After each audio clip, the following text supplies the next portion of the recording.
Halo semua, para penikmat akal sehat. Walaupun banyak yang tidak sefrekuensi, tetapi siapa yang tidak suka dengan akal sehatnya Rocky Gerung?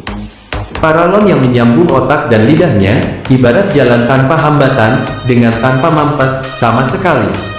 Proses berpikir hebat yang ditransfer ke media mass speaker, yaitu mulutnya, terus membahana sejak kemunculannya, bahkan mencengangkan para netizen, baik di media sosial dan media mainstream konvensional, serta media komunikasi lainnya. Konten Rocky Gerung, dalam setiap dalil-dalil yang dia kemukakan, tidak jauh dari kritik tajam kepada penguasa. Rocky menempatkan posisi berpikir dan berbicaranya, adalah sebagai oposisi pemerintah. Sebagai oposisi, dia mendefinisi bahwa, yang keluar dari mulutnya, merupakan fenomena kritik secara terus-menerus kepada penguasa, sebagai partisipasi argumen, bukan sentimen. Meskipun, menurut versi rakyat biasa, bahwa tidak semua alur berpikir Rocky mencerahkan ekosistem pemirsa secara positif, tetapi begitulah kira-kira arahnya. Kita bicara masa depan sekarang. Kita ingin masa depan kita dihasilkan oleh pemilu yang bermutu, right? Hey, Pak Jokowi juga bilang begitu, pemilu mesti bermutu tuh. Bagaimana pemilu itu bisa bermutu? Ada pertengkaran pikiran di dalam kampanye. Itu intinya tuh.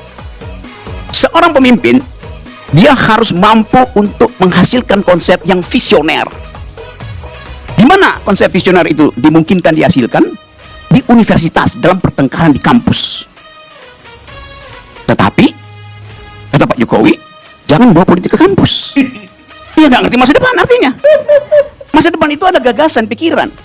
Kampus dilarang untuk memperdebatkan politik. Lalu di mana kualitas perdebatan itu? Nggak ada. Satu poin ya. Poin kedua, seorang tidak cukup dia punya intelektualitas, dia juga punya moralitas itu. Di mana bagian itu diuji?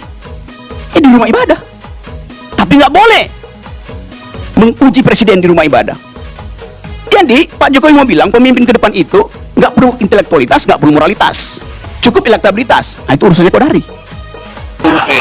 Survei aja. Jadi kita mensurvei sesuatu yang pemimpin kita hasil survei, bukan hasil pertengkaran akademis, bukan hasil moral clarity. Karena di tempat di mana pertengkaran pikiran harusnya diwujudkan, justru dilarang, yaitu kampus. Di tempat di mana moralitas diuji, justru dilarang, yaitu masjid, gereja, rumah ibadah. Di mana otaknya?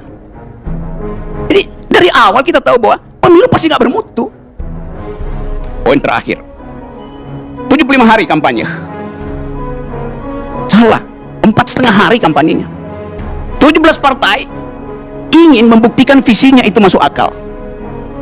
Selama 70 hari, 70 bagi 17, 4,5 hari. Apa yang mau diharapkan dari pertukaran pikiran selama 4,5 hari?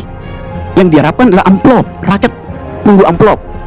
Jadi pemilu ini didesain untuk menghasilkan orang yang tidak berpikir dan orang yang hanya menagih amplop. Itu intinya. Nah, karena itu saya anggap bahwa ini refleksi kita supaya kita nggak segera ditipu oleh juru bicara yang disewa oleh istana untuk membodohi kita. Ini forum kejujuran gitu. Saya nggak punya kepentingan, saya nggak punya partai, gue nggak dukung siapa-siapa. Tapi gue dukung, saya ingin dukung orang yang berpikir. Itu intinya tuh. Assalamualaikum warahmatullahi wabarakatuh.